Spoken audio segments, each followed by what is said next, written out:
Et bonjour Mathilde, Bonjour Amélie, je suis contente de te retrouver. moi aussi, Ça fait longtemps qu'on très s'est contente. vu, même si Ouais. ça reste virtuel, ça fait quand même du Mm. bien de Mm. se retrouver. Bon, ben voilà, aujourd'hui j'avais envie de te donner la parole. Il y a les personnes qui me suivent ont déjà pu te découvrir il y a quelque temps parce qu'on avait fait une petite interview chez moi autour des fleurs de bac et tout ça. Il y a eu du chemin qui a été fait depuis. Mhm, mhm. Et du coup, bah, pour commencer, je veux bien que tu nous dises un petit peu qui tu es en quelques mots et ce qui t'amène à cet aujourd'hui. Ouais. Eh ben, écoute, moi je suis Mathilde Juin, je suis femme et entrepreneur et j'ai aussi une graine, un ADN très fort et c'est sur cet ADN-là qu'on s'est rencontrés, toi et moi à Toulouse, qui est un ADN de thérapeute, d'accompagnante. J'ai eu un cabinet pendant des années où j'accueillais les personnes en tant que psychanalyste pour les aider à cheminer et être témoin de leur transformation. Donc ça, c'est vraiment quelque chose qui me fait vibrer toujours, hein. Il y a quelques années, j'ai eu envie, j'ai senti que j'arrivais au bout de ma pratique en cabinet et j'ai eu envie de changer de façon de travailler. Et c'est là que j'ai commencé à développer une entreprise sur le web qui est dans le champ qui me fait vibrer, dans ce que je sais faire, c'est-à-dire aider les personnes à se transformer. Et l'outil qui me parlait le plus à l'époque et qui est encore bien présent dans ma vie, ce sont les fleurs de bac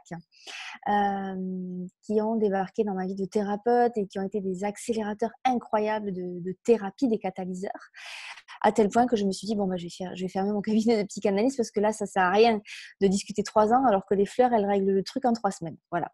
En gros, ça s'est passé comme ça. Et donc, j'ai créé cette entreprise sur le web pour diffuser la connaissance des fleurs de bac. Mais moi, je suis toujours à l'écoute des mouvements de la vie et il y a d'autres choses qui se sont présentées sur mon chemin, notamment des demandes d'autres femmes qui m'ont sollicité pour les accompagner dans le développement de leur activité en ligne, ce que j'ai fait, ce qu'on a fait ensemble d'ailleurs. Et ça, c'était une très, très belle aventure. C'était vraiment, et ça continue d'ailleurs, c'est vraiment aider les femmes à prendre leur place dans le monde, à rayonner qui elles sont.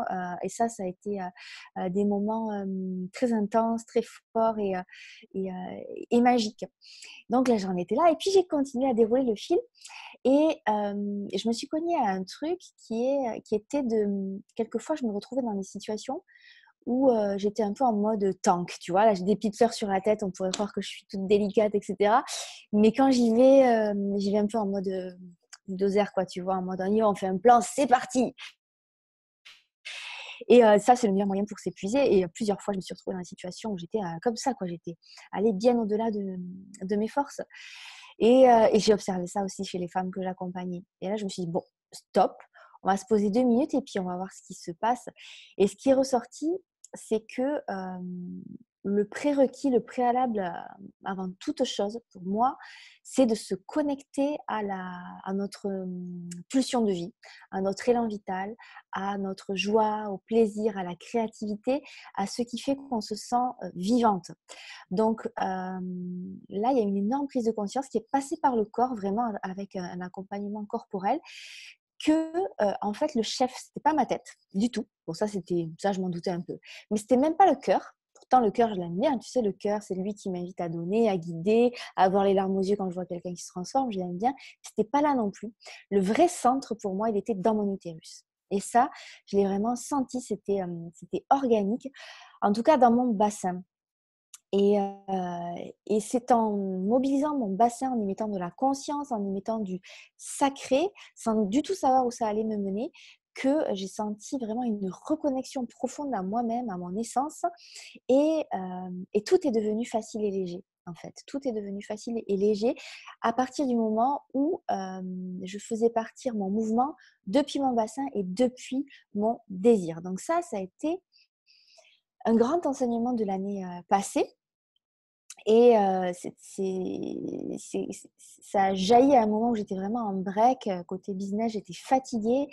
Ça faisait 6 mois que j'avais rien fait. Je m'étais dit, je me laisse tranquille. Là, je vais regarder du côté du féminin, voir ce qui se passe du côté du désir. Il y avait aussi une frustration en termes d'épanouissement sexuel qui commençait à devenir trop pesante. Et là, j'avais vraiment envie d'aller voir ça. Donc, je me suis dit, je fais un break, je vais voir ça. Et effectivement, ça s'est réveillé.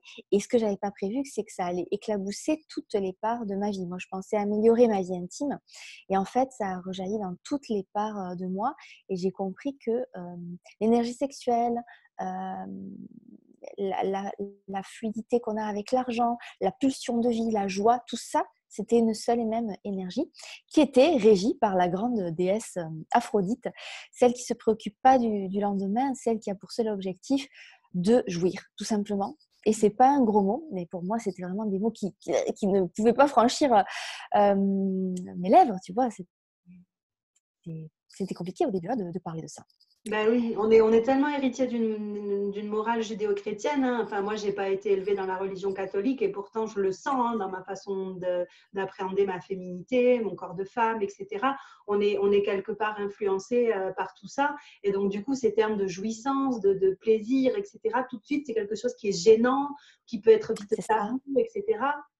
Et je c'est trouve que c'est ça. super important de le dédiaboliser, ou enfin en tout cas de le ramener à quelque chose de commun, de normal et même de précieux.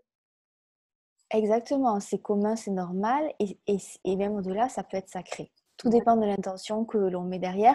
Mais moi, c'est vraiment ce que j'ai senti, c'est qu'en déroulant ce fil, d'aller voir dans mon corps, d'aller me connecter au désir, j'arrivais à ouvrir des portes des mondes subtils par ce chemin-là. En tout cas, moi, c'est vraiment un chemin d'éveil. Je ne m'attendais pas du tout à ça, hein. C'est vraiment un chemin d'éveil pour moi extrêmement puissant. Et là, pour le coup, le mental, il a pas du tout la place d'interférer. Voilà, donc pour moi, c'est vraiment ça que j'ai vécu. Et là, depuis quelques mois, il y a les mots qui commencent à sortir. Parce qu'au début, c'était vraiment un changement intérieur. Je le racontais un peu aux copines. Et je voyais bien que ça leur faisait de l'effet, que ça leur donnait envie, que ça les faisait bouger aussi. Il y avait une espèce de contagion par vibration, tu vois. Et c'était très étonnant d'assister à ça.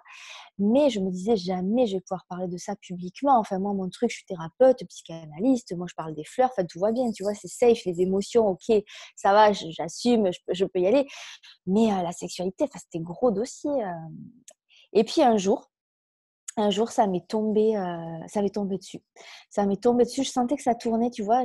Toi qui canalises, je pense que tu vois sans doute de quoi je parle. Ça tournait autour là, tu sais, je sentais que ça papillonnait. Et d'un coup, bam, ça s'est ouvert et schlac, c'est descendu. Mais ça s'est passé en une demi-heure, c'était fou. J'ai juste eu le temps d'allumer ma caméra pour déposer ce que j'avais à dire. Ça a jailli. Et puis tout est venu dans la foulée. En fait, c'est une méthode pour accompagner les femmes sur le chemin que j'ai suivi qui m'est venue d'un coup. Voilà, toutes les infos sont descendues. C'était très très fort. Voilà, donc ça c'était ma rencontre avec Aphrodite. Waouh. Et donc, du coup, aujourd'hui, c'est cette chose que toi, qui a surgi en fait dans ton utérus, quelque part, qui a surgi à l'intérieur de toi, aujourd'hui, tu te sens complètement, et d'ailleurs, je pense que tu as déjà commencé, en capacité de le transmettre et d'accompagner des femmes sur cette même découverte-là, c'est ça? C'est ça, c'est ça. En fait, ça a vraiment commencé parce que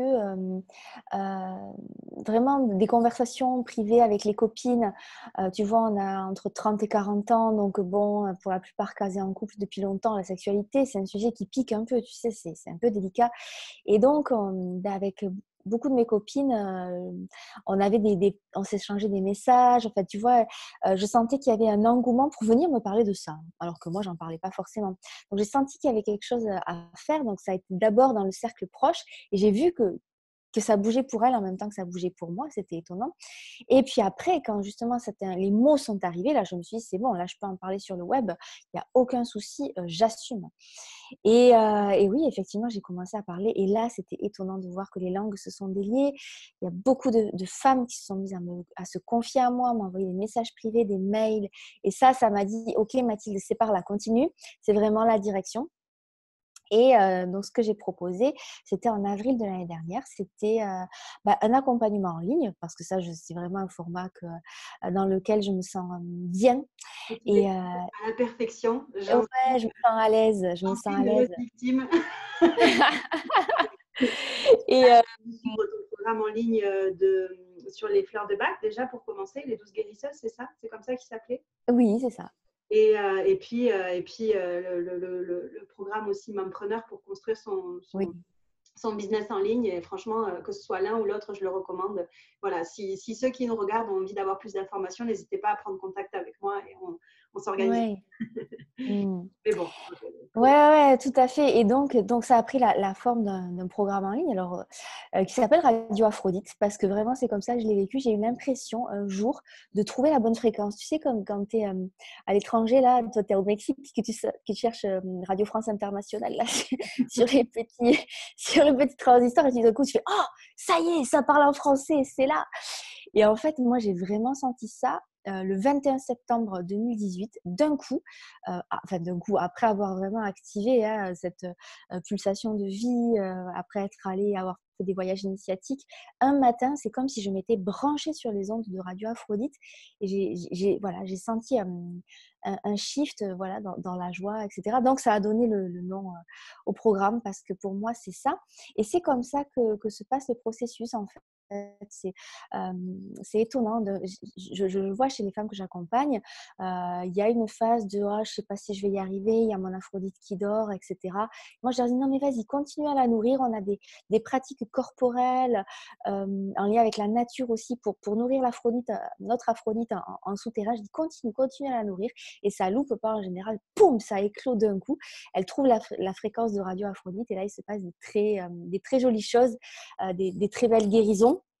voilà, Et justement, puis, puisque tu as commencé à accompagner des femmes, est-ce que tu pourrais nous ouais, parler de quelques femmes justement qui ont vu des changements concrets dans leur vie? bien sûr.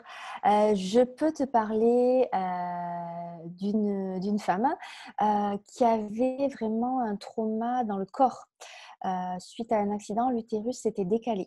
L'utérus était décalé d'un côté et elle avait vraiment des soucis avec l'image de son corps. Il y avait une partie de son corps, tout un côté de son corps qu'on ne pouvait pas toucher, même pas son mari. C'était vraiment douloureux, compliqué. C'était physique, hein, parce que physiquement l'utérus était décalé, mais c'était aussi énergétique évidemment. Et après, beaucoup de danse, parce que dans Radio Aphrodite, on danse beaucoup. Moi, c'est vraiment mon vecteur et c'est un canal de connexion très fort pour moi à la sensualité, à cette énergie-là. Oui. Et après beaucoup de danse, elle a senti qu'il y avait quelque chose qui se remettait à vivre. Et c'est allé vraiment crescendo. C'est quelqu'un c'est quelqu'un de très joyeux, mais qui se sentait coupable quand elle était joyeuse. Et d'un coup, elle s'est retrouvée à arroser les fleurs en chantant. Enfin, vraiment, la joie qui est venue dans sa vie. Et quand elle est allée voir son énergéticien, il lui a dit, il y a le deuxième chakra qui est au taquet. Qu'est-ce que tu fais? Qu'est-ce que tu fais? Ça pulsait de folie. Donc, il y avait ces signaux-là vraiment confirmés. Et puis ensuite, elle est allée voir son gynéco qui a confirmé que l'utérus était revenu à sa place. C'est Waouh! quand même incroyable. Ouais. Alors, bravo à elle parce qu'elle a fait un chemin mais absolument sublime. Et bien sûr, il n'y a pas eu que Radio Aphrodite, c'est quelqu'un qui est en chemin en permanence. Mais voilà, ça a accompagné, le processus. Ouais, Voilà, c'est un exemple. Je peux t'en citer une autre, une autre femme qui venait de se séparer, pour qui c'était compliqué. Pour elle, elle avait un karma pourri avec le sexe. En fait, elle avait du mal à trouver, à rencontrer un homme. Et donc, elle suivait les exercices, etc.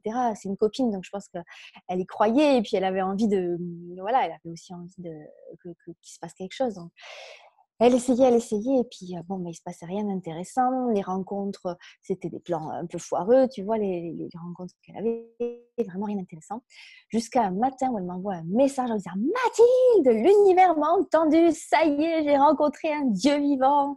Et voilà, elle a pu vivre une expérience éphémère, mais en tout cas intense et avec un grand potentiel de guérison et une une approche de l'union intime entre un homme et une femme qui était vraiment de l'ordre de l'alchimie. Voilà. Donc, il y a des belles choses comme ça. Il y a des très, très jolies transformations. Ouais. Ah, ça donne envie. Et qu'est-ce que Mm. tu dirais aux personnes qui appréhendent le côté virtuel et solitude un petit peu derrière son ordinateur tout seul, voilà. Ouais, je comprends tout à fait. Bon, nous, on a un groupe Facebook où ça partage, évidemment.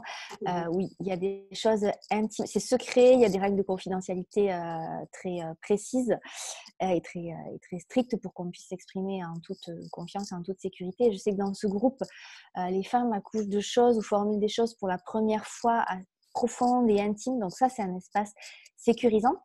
Mais effectivement, après, un programme en ligne, c'est pas la solution universelle à tout, d'accord? C'est un élément du chemin. Donc moi, ces femmes-là, je les coach même, hein, pour sortir danser, par exemple, ou peu importe, quelque chose qui nourrisse leur être, heu, physiquement, charnellement, et il y a plein de propositions pour ça et à chacune de trouver la sienne. Il y a toute une étape du programme qui est l'étape de la curieuse. En fait, il y a 5 stades d'éveil d'Aphrodite. Il y a la belle endormie, celle qui a renoncé et qui dort profondément. Il y a celle qui est au stade de la guérison, qui a une sexualité mais qui n'est pas forcément confortable parce qu'il y a des zones douloureuses. Mais en tout cas, c'est un passage à traverser. Quand on y a accès, en tout cas, c'est qu'Aphrodite est réveillée. Il y a la phase de la curiosité où on commence à s'intéresser un petit peu à tout ce qui se passe autour. L'exploratrice, elle passe à l'action. Et l'alchimiste, elle touche vraiment la dimension transformatrice euh, de la sexualité. Donc, il y a toute la phase de curiosité où effectivement, il faut aller dans le monde. L'exploration, c'est pareil, on ne va pas explorer derrière notre écran. Hein. C'est clair, il faut y aller. Il faut y aller avec son corps. Mais on va dire que le programme en ligne, c'est un guide. Et après, il faut vivre ces expériences, évidemment. Exactement.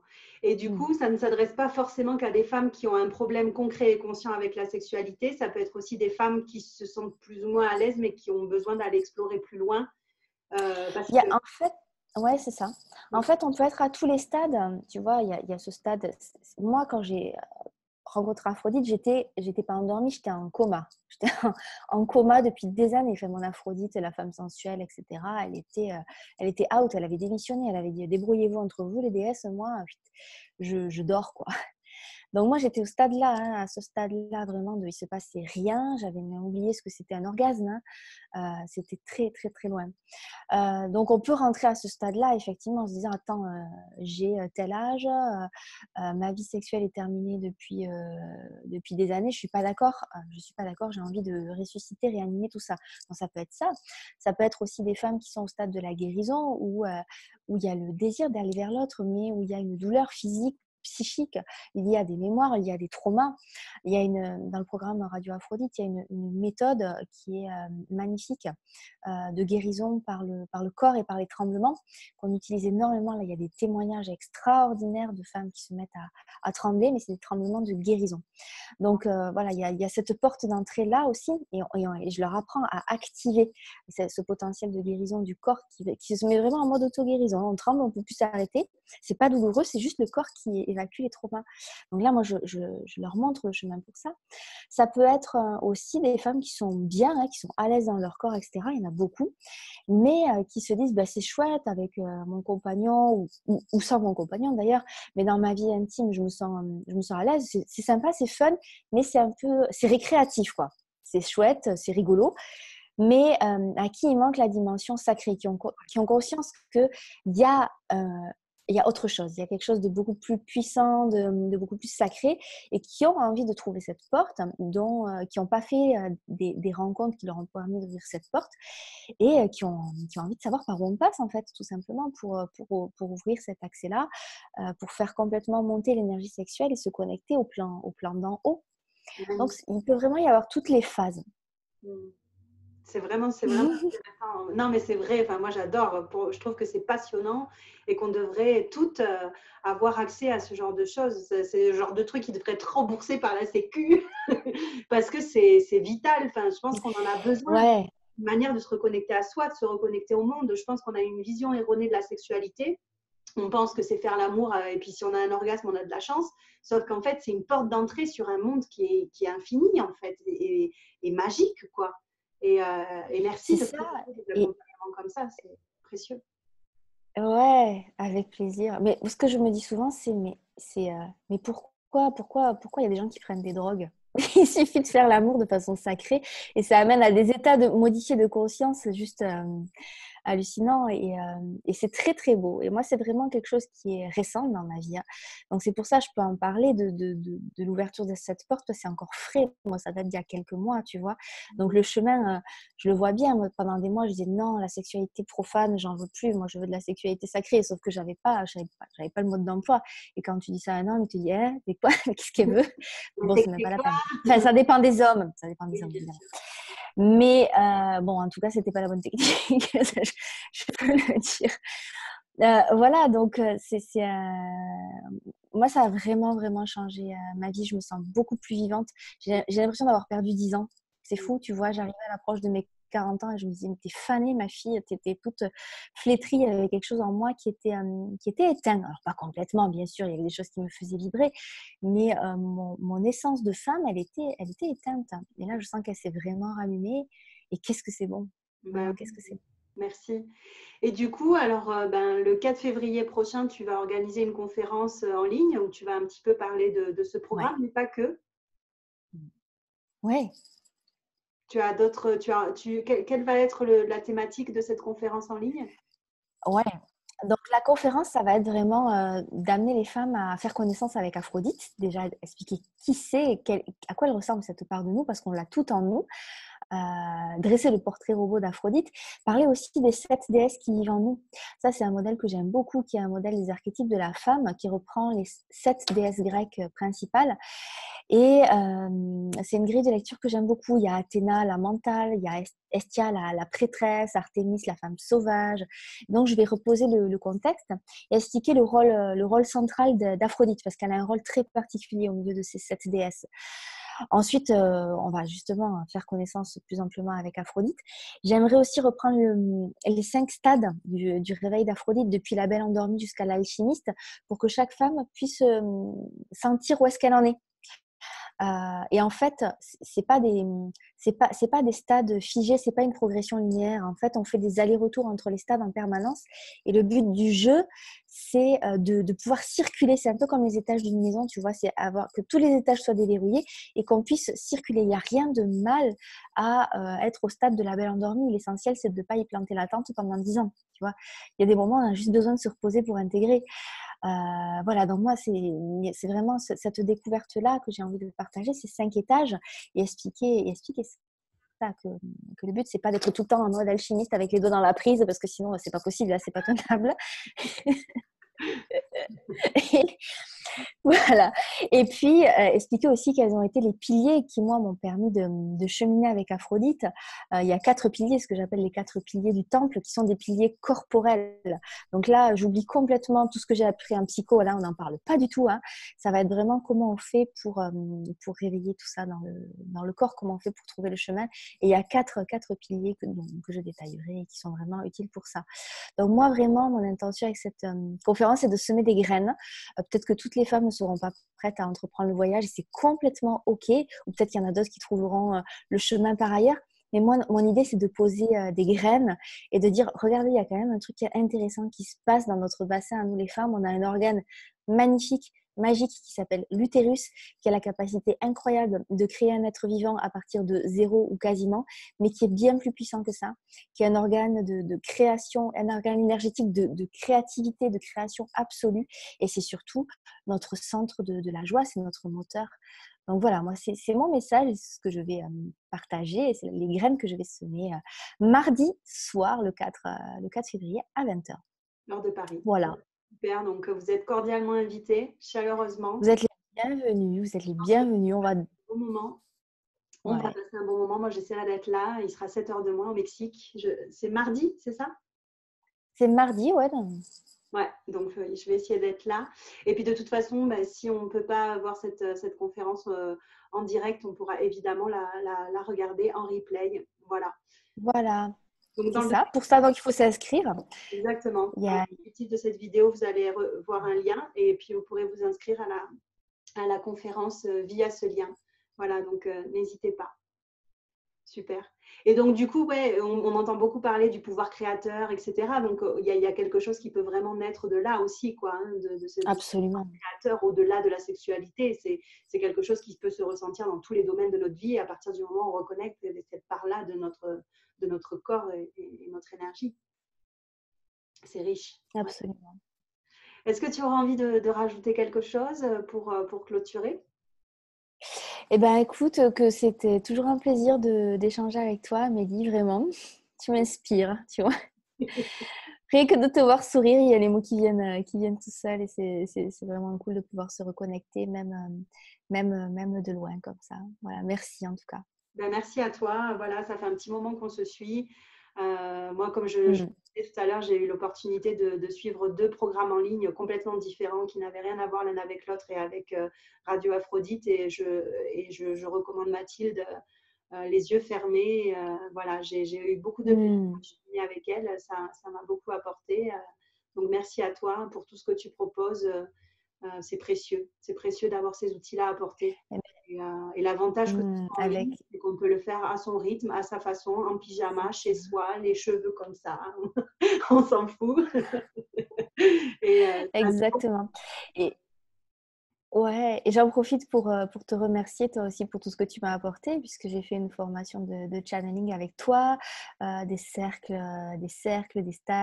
et tu m'as fait rencontrer plein de chouettes personnes sur Toulouse. Ça continue en fait. Ça continue même si tu es loin, il y a des personnes qui me disent ah mais je t'ai connue par Amélie, etc. Et je trouve ça vraiment super. Et ouais, la canalisation, ça a été quelque chose de très important dans ma vie et qui continue à s'ouvrir, tu vois. Je pense que c'était il y a quelques années qu'on a fait cette formation ensemble que tu m'as transmis, que tu m'as formée. Et là, je sens que c'est vraiment prêt à s'ouvrir. Donc, tu vois, c'est vraiment un échange. Un échange, c'est très beau. Une belle relation d'élévation mutuelle. Donc, merci pour ça, Amélie. Avec grand Vraiment. plaisir. Eh bien, écoute, à mardi, j'ai envie de te dire. À mardi, oui, ça marche. Bisous, bisous.